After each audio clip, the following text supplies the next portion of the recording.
నమస్కారం ETV news కి స్వాగతం ముందుగా ముఖ్యాంశాలు ఆంధ్రప్రదేశ్ కు ఇచ్చిన హామీల అమలుపై తుది దశకు చేరిన కసరత్తు ప్రత్యేక హోదాకు సమానమైన ప్యాకేజీ ఇవ్వాలని భావిస్తున్న కేంద్రం ప్రత్యేక హోదాపై రాజీ పడబోమన్న చంద్రబాబు ఇతర విభజన హామీలను నెరవేర్చాల్సిందేనని స్పష్టీకరణ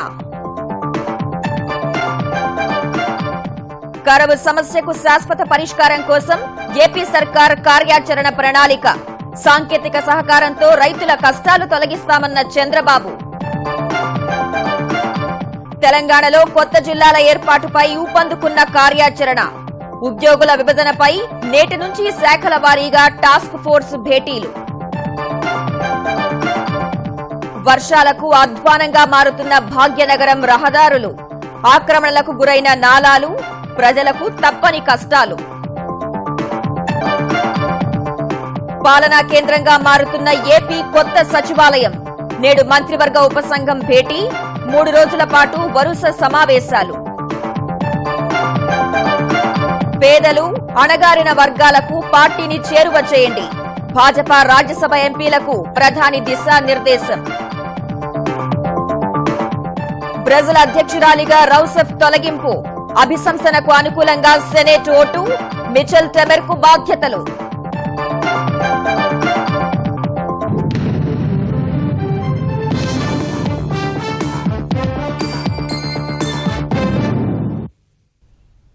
ఆంధ్రప్రదేశ్ కు విభజన హామీల అమలుపై కేంద్రం కసరత్తు ఆఖరి అంకానికి చేరింది ప్రత్యేక హోదాకు ప్రత్యామ్నాయంపై దృష్టి పెట్టిన ఎన్డీఏ సర్కార్ హోదాకు ఏమాత్రం తగ్గకుండా ప్యాకేజీ ఇచ్చే దిశగా అడుగులు వేస్తోంది పోలవరం నిర్మాణం రైల్వే జోన్ పైన స్పష్టమైన నిర్ణయం తీసుకుంది అన్ని అంశాలపై వారం రోజుల్లో స్పష్టమైన ప్రకటన చేసే అవకాశం ఉంది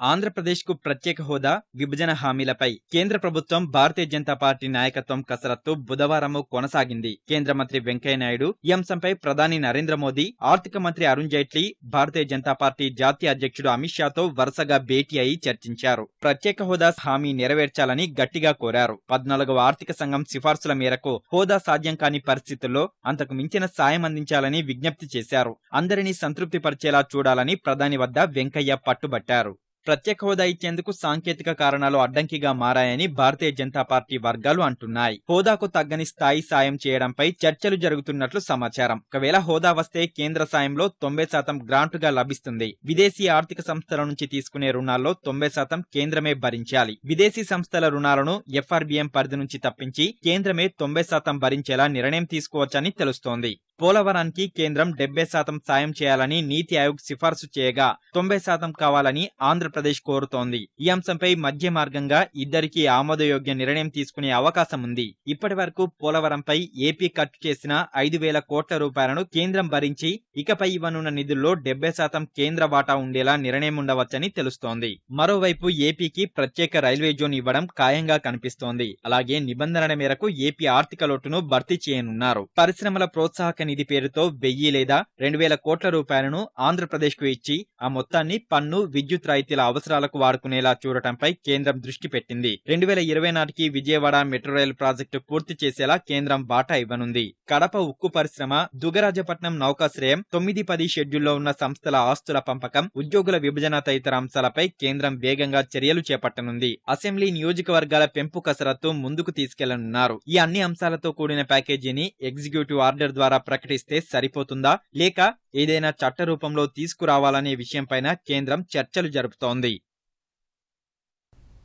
ఆంధ్రప్రదేశ్ కు ప్రత్యేక హోదా విషయంలో రాజీ పడేది లేదని ముఖ్యమంత్రి చంద్రబాబు స్పష్టం చేశారు హోదాతో పాటు పోలవరం రాజధాని నిర్మాణం ఆర్థిక లోటు భర్తీ బుందేల్ఖండ్ తరహా ప్యాకేజీ వంటి డిమాండ్లను కేంద్రం నెరవేర్చాల్సిందేనని తేల్చి చెప్పారు విభజన హామీల అమలుకు సంబంధించి కేంద్రంలో కదలిక వచ్చిన తరుణంలో బుధవారం సాయంత్రం చంద్రబాబు పార్టీ నేతలతో టెలికాన్ఫరెన్స్ నిర్వహించారు విభజన హామీల అమలు విషయంలో కేంద్రం కసరత్తులు చేస్తోందన్న చంద్రబాబు ప్రత్యేక హోదాపై త్వరలోనే స్పష్టత వస్తుందని ఆశిస్తున్నట్టు తెలిపారు ఓటుకు నోటు కేసులో అసలేం లేదని అభిప్రాయపడిన ఆంధ్రప్రదేశ్ ముఖ్యమంత్రి ఆ కేసు ఏసీబీ పరిధిలోకి రాదని హైకోర్టు చెప్పిన విషయాన్ని గుర్తు చేశారు దీనివల్ల పార్టీకి వచ్చే ఇబ్బందేమీ లేదన్నారు వైకాపా కావాలనే రాద్ధాంతం చేసే ప్రయత్నం చేస్తోందని ఆ కుట్రను సమర్థంగా తిప్పికొడదామని తెలిపారు రాయలసీమ జిల్లాల్లో కరువును ఎదుర్కొన్న తీరు సంతృప్తినిచ్చిందని ఆంధ్రప్రదేశ్ ముఖ్యమంత్రి చంద్రబాబు నాయుడు అన్నారు. సమస్యకు శాశ్వత పరిష్కారం వెతకడమే లక్ష్యంగా కార్యాచరణ ప్రణాళిక తయారు చేశారు. కంప్యూటర్ అప్లికేషన్ల మార్గదర్శనంతో అన్నదాత కష్టాలను పారద్రోలుతామని తెలిపారు. అనంతపురం జిల్లాలో 4వ రోజు పర్యటించిన చంద్రబాబు బీమాతో రైతుకు ధీమా ఇచ్చేలా కసరత్తు చేస్తున్నామన్నారు.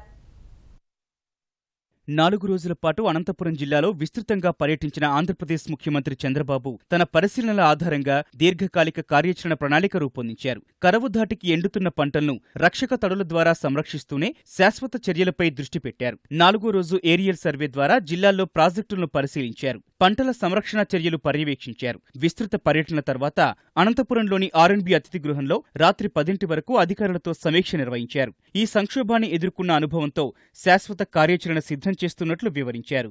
ఏ సమయంలో వర్షం పడుతుందో ఒకసారి కరెక్ట్ గా అసెస్ చేసుకోవడం, దానికి అనుగుణంగా కార్యాచరణ ప్రణాళిక తయారు చేసుకోవడం, క్షేత్రస్థాయిలో అవన్నీ అమలు చేయడం, ఏవైతే టెక్నాలజీ ఉందో పెద్ద ఎత్తున ఉపయోగించుకుని రేపు రాబోయే రోజుల్లో ఏ విపత్తు వచ్చినా ఆ విపత్తును ఎదుర్కొనే విధంగా కార్యక్రమాలు చేపడుతున్నాం. 18 సంవత్సరాల్లో 14 సంవత్సరాలు రైతులు కరువుతో బాధపడ్డారు. పెట్టిన పెట్టుబడి పోయింది. రాబోయే రోజుల్లో ఆ సమస్యకు శాశ్వతంగా పరిష్కార మార్గం చూపగలిగాను. దాన్ని నాకు ఎంతో తృప్తి ఉంది. I'm very happy. ఇప్పటి నుంచి రాబోయే రోజుల్లో ఏ రైతు ఇబ్బంది పడవలసిన అవసరం లేదు. దట్ ఇస్ మై భరోసా. కరవుతో అల్లాడే రాయలసీమలోని పంటల రక్షణకు సాంకేతిక సహకారం తీసుకుంటామని చంద్రబాబు వివరించారు. ఇందుకోసం 3 కంప్యూటర్ అప్లికేషన్లు తయారు చేస్తామని చెప్పారు. సెన్సార్ల ద్వారా పొలాల్లో పరిస్థితిని అంచనా వేసి సంక్షోభంలో కాపాడతామని తెలిపారు. పంట ఎప్పుడు వేశారు, ఎప్పుడు డ్రై స్పెల్ వస్తుంది, ఎప్పుడు నీళ్లు ఇవ్వాలి కోరిలేట్ చేస్తాం. ఆటోమేటిక్ గా కంప్యూటర్లోనే ఏ పొలానికి ఎప్పుడు డ్రై స్పెల్ వస్తుందో ఎమర్జ్ అయిపోతుంది. రియల్ టైంలో జియో ట్యాగింగ్ చేసి ఎక్కడ ఎగ్జాక్ట్ లొకేషన్ విత్ ఫీల్డ్ పెడతాం. అవన్నీ నియరెస్ట్ పాయింట్ లో పెడితే ఎక్కడికి రావాలన్నా రియల్ టైంలో నేను మొబిలైజ్ చేసి నియరెస్ట్ పాయింట్కి రావాలి. ఇవన్నీ రేపు రాబోయే రోజుల్లో ఇన్వెంటరీ తయారు చేస్తాం. చిన్న నీటిపారుదల అభివృద్ధి, నీటి సంరక్షణ చర్యలు, రక్షక తడులు ఇలా అన్ని చర్యలు తీసుకుంటామని చంద్రబాబు చెప్పారు. అయినప్పటికీ నష్టం వాటిల్లితే రైతులను బీమా ద్వారా ఆదుకుంటామని తెలిపారు. ఇన్సూరెన్స్ కంపెనీస్ కూడా రమ్మన్నాను, బ్యాంకర్స్ కూడా రమ్మన్నాం. మీరు ఏం ఆలోచిస్తున్నారు? ఈ పరిస్థితిలో మేము ఇవన్నీ చేయగలిగాం. రాబోయే రోజుల్లో నీటి సమస్య ఉండదు, పంట పర్ఫెక్ట్ గా వస్తుంది. అదే మరి అధికార యంత్రాంగం కూడా ఎక్కడికక్కడ అప్రమత్తంగా ఉంటాం. పెస్టిసైడ్స్ కూడా ఏదైతే డిసీజ్ కానీ ఇవి కూడా వచ్చే పరిస్థితి, తెగుళ్ళు వచ్చే పరిస్థితి లేదు. ఏ విధంగా ఇన్సూరెన్స్ ప్రీమియం ఉండాలి, ఏ రైతైనా ఏ కారణం వల్ల అయినా నష్టపోతే పూర్తిగా భర్తీ చేసే మార్గం ఏముందో అది కూడా చేయాల్సిన అవసరం ఉంది. దానికి కూడా నాంది పలుకుతున్నాను. ఇవాళ కూడా అనంతపురం జిల్లాలో పర్యటన కొనసాగించనున్న చంద్రబాబు బీమా సంస్థలు, బ్యాంకుల ప్రతినిధులతో సమావేశం నిర్వహించనున్నారు. కొత్త జిల్లాల ఏర్పాటుకు సంబంధించి అవసరమయ్యే సిబ్బంది కేటాయింపులపై తెలంగాణ సర్కార్ దృష్టి సారించింది. విధి విధానాలు, మార్గదర్శకాల రూపకల్పనపై ప్రభుత్వ ప్రధాన కార్యదర్శి రాజీవ్ శర్మ నేతృత్వంలో ఏర్పాటైన ఉన్నత స్థాయి టాస్క్ ఫోర్స్ ఇవాళ్టి నుంచి అన్ని శాఖల కార్యదర్శులు, శాఖాధిపతులతో సమావేశమై ఆయా శాఖల వారీగా పరిపాలనా విభాగాలు, సిబ్బంది అవసరాలపై చర్చించనుంది. వారు అందించే ప్రతిపాదనలను పరిగణనలోకి తీసుకుని అన్ని జిల్లాల కలెక్టర్లతో సమావేశమయ్యాక పరిపాలనా విధానాన్ని టాస్క్ ఫోర్స్ ఖరారు చేస్తుంది. వివిధ అంశాలకు సంబంధించి అధికారులతో వర్కింగ్ గ్రూపులను కూడా ప్రభుత్వం ఏర్పాటు చేస్తుంది. జిల్లాల ఏర్పాటు నేపథ్యంలో సచివాలయంలోని సాధారణ పరిపాలనా శాఖలో జిల్లాల విభజన కోసం ప్రత్యేక విభాగాన్ని ఏర్పాటు చేయనున్నారు. వర్షం పడితే చాలు హైదరాబాద్ మహానగరం చిత్తడిగా మారుతోంది. రోడ్లు, మురుగు కాలువల అస్తవ్యస్త నిర్వహణ, నాలాల ఆక్రమణ వెరసి ప్రజలకు కష్టాలు తప్పడం లేదు. బుధవారం కురిసిన కుంభవృష్టి శాశ్వత చర్యలు చేపట్టాల్సిన తక్షణ అవసరాన్ని తేల్చి చెప్పింది. నిర్లక్ష్యం కొనసాగితే మూల్యం చెల్లించుకోక తప్పదని హెచ్చరించింది. ఇవాళ కూడా వర్షం పడే అవకాశం ఉన్నందున అధికార యంత్రాంగం అప్రమత్తంగా వ్యవహరిస్తోంది. హైదరాబాద్లో చిన్నపాటి వర్షాన్ని కూడా తట్టుకోలేని మురుగునీటి వ్యవస్థ మారడం లేదు. నాలాల కబ్జాలు ఆగడం లేదు. ఫలితంగా నగరవాసికి కష్టాలు తప్పడం లేదు. బంగాళాఖాతంలో ఏర్పడిన అల్పపీడనంతో బుధవారం హైదరాబాద్ను ముంచెత్తిన వాన జనజీవనాన్ని అస్తవ్యస్తం చేసిన తీరు మరో గుణపాఠంగా నిలుస్తోంది. బయటకు వెళ్లిన జనం కదలని స్థితి, ఇంట్లో ఉన్నవాళ్లు అడుగు బయట పెట్టలేని దుస్థితి. నదిని తలపించిన నగరం ప్రత్యక్ష నరకాన్ని చూపించింది. పరిస్థితిని సమీక్షిస్తోన్న జీహెచ్ఎంసీ ఫిర్యాదుల స్వీకరణకు కంట్రోల్ రూమ్ను ఏర్పాటు చేసింది. 04021111111 నంబర్కు సమాచారం ఇవ్వాలని సూచించింది. హుసేన్ సాగర్లోకొస్తోన్న వరదను పరిశీలిస్తూ నాలాల్లోకి వెళ్లేలా చర్యలు తీసుకుంటోంది. ప్రజల నుంచి వచ్చే ఫిర్యాదులపై సత్వరమే స్పందించాలని తెలంగాణ ముఖ్యమంత్రి కేసీఆర్ అధికారులను ఆదేశించారు.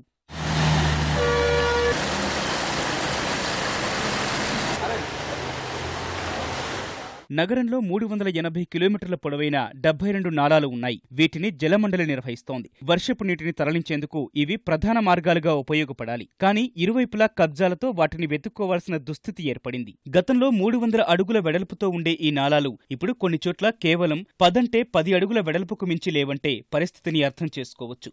నగరంలో రోడ్ల పరిస్థితి కూడా నాలాలకు ఏమీ తీసిపోవడం లేదు. ప్రధాన మార్గాల్లో విశాలంగా ఉండాల్సిన రోడ్లు చిన్నపాటి గల్లీలను తలపిస్తున్నాయి. హైదరాబాద్లో జీహెచ్ఎంసీ జాతీయ రహదారుల శాఖ ఆధ్వర్యంలో 9000 కిలోమీటర్ల రోడ్లు ఉన్నాయి. నిత్యం 40 లక్షల వాహనాలు రోడ్డుపైకొస్తుంటాయి. 500 కిలోమీటర్ల రోడ్డుపై అత్యధిక వాహన రద్దీ ఉంటోంది. వర్షం పడ్డప్పుడు సమస్య వర్ణనాతీతం. రోడ్డంతా నీరు, ఎటూ వెళ్లలేని అవస్థ. ప్రభుత్వం, జీహెచ్ఎంసీ, జలమండలి ఇప్పటికైనా మేల్కొని అటకెక్కిన ప్రణాళికలు ఆచరణలో పెడితే తప్ప కష్టాలు తీరవని ప్రజలు మొరపెట్టుకుంటున్నారు.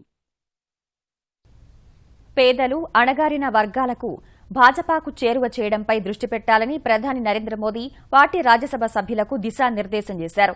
భాజపాకి చెందిన 52 మంది రాజ్యసభ సభ్యులతో పార్టీ ఢిల్లీలో నిర్వహించిన భేటీలో ప్రసంగించిన ప్రధాని కేంద్ర ప్రభుత్వ విజయాలను ప్రజల్లో విస్తృతంగా ప్రచారం చేయాలని పిలుపునిచ్చారు. పార్టీని విస్తరించడంలో రాజ్యసభ సభ్యులు క్రియాశీలక పాత్ర పోషించాలన్నారు.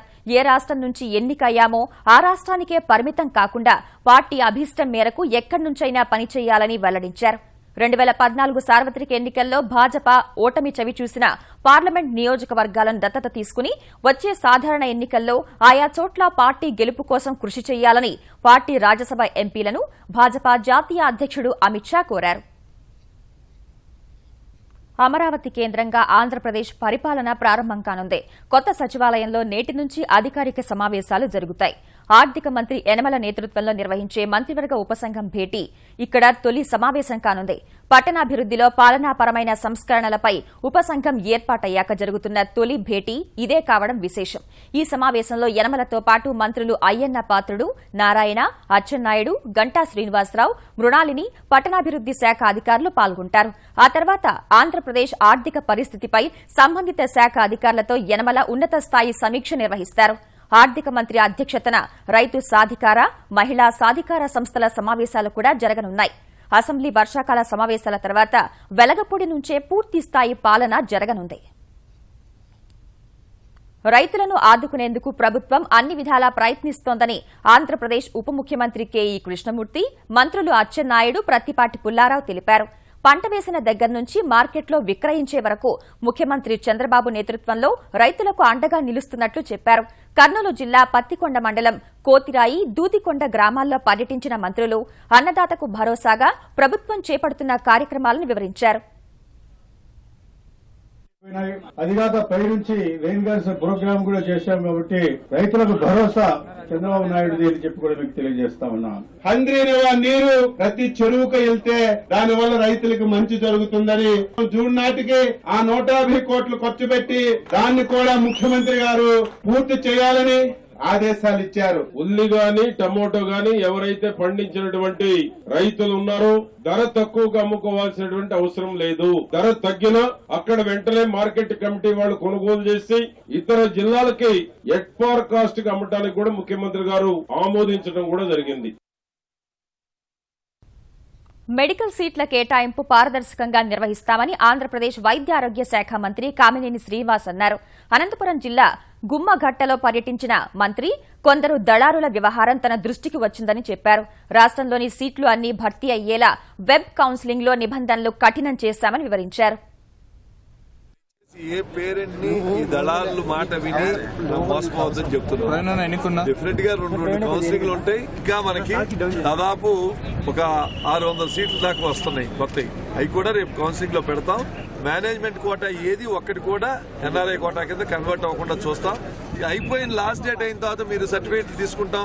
అందులో వెబ్ కౌన్సిలింగ్ కూడా జరుగుతాం. సర్టిఫికేట్లు ఇవ్వకోకుండా జరిగితే మాత్రం డెఫినెట్ గా వాళ్ళకి మేము అన్ని రకాలుగాను వాళ్ళకి పెనాల్టీలు వేస్తాం. ఆ సర్టిఫికేట్లు కూడా ఇవ్వం. వ్యవసాయ మార్కెట్ యార్డుల్లో చేపట్టిన గోదాముల నిర్మాణం సత్వరం పూర్తి చేయాలని తెలంగాణ మార్కెటింగ్ శాఖ మంత్రి హరీష్ రావు అధికారుల్ని ఆదేశించారు. ఈ ఏడాది ఖరీఫ్ మార్కెటింగ్ సీజన్లో ప్రారంభమయ్యేలా ప్రభుత్వం 1,024 కోట్ల రూపాయల వ్యయంతో 17.07 లక్షల మెట్రిక్ టన్నుల సామర్థ్యంతో నిర్మిస్తున్న 330 గోదాములను పూర్తి చేయాలని సూచించారు. భారీ వర్షాలతో తలెత్తుతున్న పరిస్థితులపై ఉన్నత స్థాయి సమీక్ష నిర్వహించిన హరీష్ రావు జిల్లాల వారీగా చేపట్టిన వ్యవసాయ గోదాముల నిర్మాణాల పురోగతిపై ఆరా తీశారు. మార్కెట్ యార్డుల్లో వ్యవసాయ ఉత్పత్తులు తడిసిపోకుండా చర్యలు తీసుకోవాలని అధికార యంత్రాంగాన్ని మంత్రి ఆదేశించారు. విత్తనాలు, ఎరువులు నిల్వ ఉంచే ప్రాంతాల్లో గోదాముల నిర్మాణానికి ప్రాధాన్యం ఇవ్వాలని సూచించారు. తెలంగాణ రైతాంగాన్ని ఆదుకోవడానికి మార్కెట్ ఒడుదుడుకుల నేపథ్యంలో వ్యవసాయాన్ని లాభసాటిగా మార్చేందుకు ప్రభుత్వం అనేక చర్యలు చేపట్టినట్లు మంత్రి వివరించారు. ఓటుకు నోటు వ్యవహారంలో ఏసీబీ కోర్టు తాజా ఉత్తర్వులపై తెలంగాణ అవినీతి నిరోధక శాఖ స్పందించింది. ఈ కేసులో చంద్రబాబు నాయుడు ప్రమేయంపై విచారణ జరపాలంటూ మంగళగిరి ఎమ్మెల్యే ఆళ్ల రామకృష్ణారెడ్డి న్యాయస్థానాన్ని ఆశ్రయించగా దీనిపై విచారణ జరిపి సెప్టెంబర్ 29లోగా నివేదిక సమర్పించాలని ఏసీబీని కోర్టు ఇదివరకే ఆదేశించింది. కోర్టు ఆదేశాల మేరకు మెమో దాఖలు చేసిన ఏసీబీ అధికారులు ఓటుకు నోటు వ్యవహారంపై ఇప్పటికే ఎమ్మెల్యే స్టీఫెన్సన్ ఇచ్చిన ఫిర్యాదు మేరకు కేసు నమోదు చేసి దర్యాప్తు చేస్తున్నామని వివరించారు. రేవంత్ రెడ్డి, సెబాస్టియన్, ఉదయ్ సింహల్ను అరెస్ట్ చేశామని 50 లక్షల రూపాయలు స్వాధీనం చేసుకున్నామని మెమోలో ఏసీబీ తెలిపింది. ఈ కేసులో అభియోగ పత్రం కూడా సమర్పించామని పేర్కొంది. మత్తయ్యపై హైకోర్టు కేసు కొట్టివేసిందని, దానిపై సుప్రీంకోర్టులో అప్పీల్ దాఖలు చేశామని తెలిపింది. ఆళ్ల రామకృష్ణారెడ్డి ఇచ్చిన ఫిర్యాదు ఇప్పటికే తాము దర్యాప్తు చేస్తున్న వ్యవహారం ఒక్కటేనని స్పష్టం చేసింది. ఓటుకు నోటు కేసులో చంద్రబాబుపై బురద జల్లి రాక్షస ఆనందం పొందాలని వైకాపా ప్రయత్నిస్తోందని తెలుగుదేశం పాలిట్ బ్యూరో సభ్యుడు సోమిరెడ్డి చంద్రమోహన్ రెడ్డి మండిపడ్డారు. నీతి, నిజాయితీగా ఉండే చంద్రబాబును ముద్దాయిని చేయడం జగన్ వల్ల కాదని అన్నారు. ప్రభుత్వ అభివృద్ది పనులను అడ్డుకోవడమే లక్ష్యంగా వైకాపా వ్యవహరిస్తోందని సోమిరెడ్డి ధ్వజమెత్తారు. బెయిలబుల్ కాబట్టి స్టేషన్ లో బెయిల్ ఇచ్చేసినారు. దీన్ని 30 సెక్షన్ 12 కింద పెట్టి, పీసీ యాక్ట్ కింద పెట్టి రాద్ధాంతం చేసి ఓకే ఆ కేసు రేవంత్ రెడ్డి ఫేస్ చేస్తాడు కోర్టులో. కానీ చంద్రబాబుని కూడా దాంట్లో ఇరికించాలని కుట్ర చేయటం ఇది దుర్మార్గం. వారానికి 4 సార్లు ఫోన్లు ఎక్కే మీ పార్టీ నాయకులు ముఖ్యమంత్రిని ముద్దాయిగా మార్చాలని చూస్తారా మీరు? మొత్తం 62 ఎంక్వైరీలు చంద్రబాబు నాయుడు గారి మీద రాజశేఖర రెడ్డి వేస్తే ఒక్క దాంట్లో ముఖ్యమంత్రిని వేలిచ్చి చూపించలేదే. షాద్నగర్ ఎన్కౌంటర్లో మరణించిన గ్యాంగ్స్టర్ నయీం ప్రధాన అనుచరుడు శ్రీహరి రంగారెడ్డి కోర్టులో లొంగిపోయాడు. సైదాబాద్కు చెందిన శ్రీహరి 15 ఏళ్ల నుంచి నయీం మరో అనుచరుడు సామ సంజీవరెడ్డితో కలిసి భూదందాలు నిర్వహించినట్లు ఆరోపణలున్నాయి. ఆదిబట్ల, మహేశ్వరం, వనస్థలిపురం ప్రాంతాల్లో సెటిల్మెంట్లు, భూదందాలు చేశాడని పహడీ షరీఫ్ పోలీస్ స్టేషన్లో ఇతనిపై 364, 384, 420 సెక్షన్ల కింద కేసు నమోదైంది. సామ సంజీవరెడ్డిని నిన్న రాత్రి పటాన్చెర్లో సిట్ అధికారుల అదుపులోకి తీసుకోగా శ్రీహరి ఇవాళ లొంగిపోయాడు. కాగా శ్రీహరి కోర్టులో లొంగిపోయే ముందు తనకు నయీంకు సంబంధం లేదని చెప్పిన మాటలను రికార్డ్ చేసి సీడీని మీడియాకు అందజేశాడు. పరంగా తప్పితే ఆయనతో నాకు ఇలాంటి వేరే లావాదేవీలు లేవు. ఏమైనా డాక్యుమెంట్స్ పంపించి లీగల్ ఒపీనియన్ కావాలి అంటే ఆ లీగల్ ఒపీనియన్ తీసి ఇచ్చి పంపించేవాడిని తప్పితే వేరే లేవు.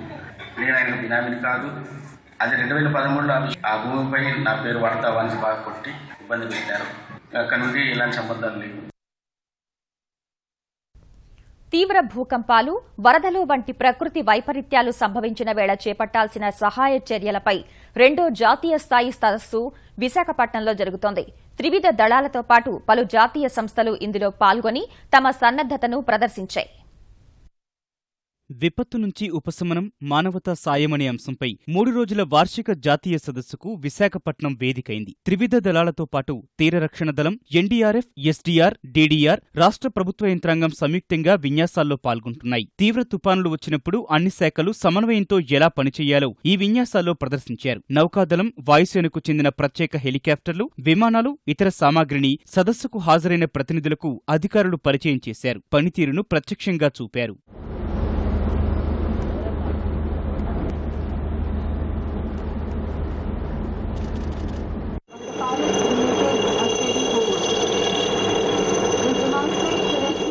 వరదలు, తుపానుల సమయంలో నౌకల ద్వారా ప్రజలకు వైద్య సేవలు అందించే క్రమాన్ని నౌకాదళ సిబ్బంది వివరించారు.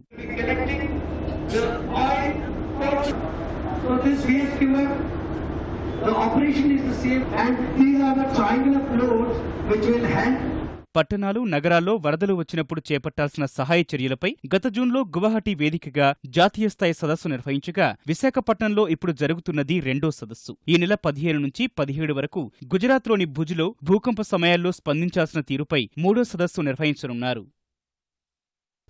ప్రపంచవ్యాప్తంగా అమాయకులను పొట్టన పెట్టుకుంటున్న ఉగ్రవాద నిర్మూలనకు ఆ మహమ్మారి మూలాలపై దెబ్బ కొట్టాల్సిన అవసరం ఉందని అమెరికా విదేశాంగ శాఖ మంత్రి జాన్ కెర్రీ అభిప్రాయపడ్డారు. భారత పర్యటనలో భాగంగా ఢిల్లీ ఐఐటీలో ఏర్పాటు చేసిన టౌన్ హాల్ కార్యక్రమంలో విద్యార్థుల్ని ఉద్దేశించి ప్రసంగించిన ఆయన ఉగ్రవాదంపై ప్రపంచ దేశాలు కలిసికట్టుగా పోరాడాల్సిన అవసరం ఉందన్నారు. అసహనంపై భారత్లో తీవ్ర చర్చ జరిగిన వేళ ఇతరుల మత విశ్వాసాలు, భావ ప్రకటన స్వేచ్ఛను గౌరవించాల్సిన అవసరం ఉందని కెర్రీ స్పష్టం చేశారు. ఐక్యరాజ్యసమితి భద్రతా మండలిలో భారత్కు శాశ్వత సభ్యత్వం వచ్చే అవకాశం ఉన్నప్పటికీ అదెంతో క్లిష్టమైన మార్గమని అమెరికా విదేశాంగ మంత్రి వ్యాఖ్యానించారు. We face adversaries who have no Air Force, no Navy, they don't wear uniforms, but they're deadly. And chief among them are terrorist organizations such as Daesh, Al-Qaeda, Lashkar-e-Taiba, Jaish-e-Mohammed. The battle to counter and defeat these extremists cannot and will not be won by one nation alone. It is a global cause requiring consistent focus and persistent action. Now together we recognize that those who commit terrorist acts fundamentally have no respect for human life. Their goal is to maim and kill and sow fear and division. We also recognize that we must respond to this scourge not only with the full force of our militaries and our justice systems, but we must strike at the root causes of violent extremism itself. Rio Olympics లో భారత్ కు పతకాలు తెచ్చిపెట్టిన ఇద్దరు క్రీడాకారులు, వారి కోచ్లను ఢిల్లీ ప్రభుత్వం ఘనంగా సత్కరించింది. Badminton లో రజత పతకం సాధించిన తెలుగు తేజం పీవీ సింధును ఢిల్లీ సచివాలయంలో సన్మానించిన ఆ రాష్ట ముఖ్యమంత్రి అరవింద్ కేజ్రీవాల్ ఆమెకు 2 కోట్ల రూపాయల చెక్ ను అందజేశారు. సింధు కోచ్ పుల్లెల గోపీచంద్ కు జ్ఞాపిక 5 లక్షల రూపాయల చెక్ అందించారు. రెజ్లింగ్ లో భారత్ కు కాంస్యం తెచ్చిపెట్టిన సాక్షి మాలిక్ ను సత్కరించిన కేజ్రీవాల్ ఆమెకు 1 కోటి రూపాయల చెక్, ఆమె కోచ్ మాన్దీప్ కు 5 లక్షల రూపాయల చెక్ ను అందజేశారు. ऑल इंडिया यूनिवर्सिटी गोल्ड आपने लिया, लेकिन दुर्भाग्य से फिर इंजरी होने के कारण आप खेल में आगे नहीं बढ़ पाए हैं.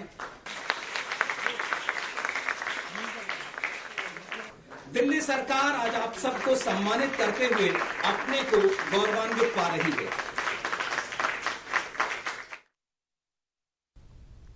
బ్రెజిల్ తొలి మహిళా అధ్యక్షురాలిగా గుర్తింపు దక్కించుకున్న దిల్మా రౌసెఫ్ పై వేడి పడింది. 2014లో కేంద్ర బడ్జెట్లో లోటును పూడ్చేందుకు దిల్మా విదేశాల నుంచి అక్రమంగా భారీ ఎత్తున రుణాలు తీసుకురావడం వల్ల బ్రెజిల్ అప్పుల్లో కూరుకుపోయిందనే ఆరోపణలతో సెనెట్లో ప్రవేశపెట్టిన అభిశంసన తీర్మానం 2/3 ఆధిక్యంలో నెగ్గింది. సెనెట్లోని 81 మంది సభ్యుల్లో 61 మంది రౌసెఫ్ కు వ్యతిరేకంగా ఓటు వేశారు. తాను ఎలాంటి తప్పు చేయలేదని, అభిశంసనను వ్యతిరేకించాలని ఆమె చేసిన విజ్ఞప్తిని సెనేటర్లు పట్టించుకోలేదు. బ్రెజిల్ తాత్కాలిక అధ్యక్షుడిగా ఉన్న మెచెల్ టెమెర్ పూర్తిస్థాయి అధ్యక్ష బాధ్యతలు స్వీకరించారు. 2018 వరకు ఆయన అధ్యక్షుడిగా కొనసాగే అవకాశాలు ఉన్నట్లు తెలుస్తోంది. ఈటీవీ న్యూస్ సమాప్తం. నమస్కారం.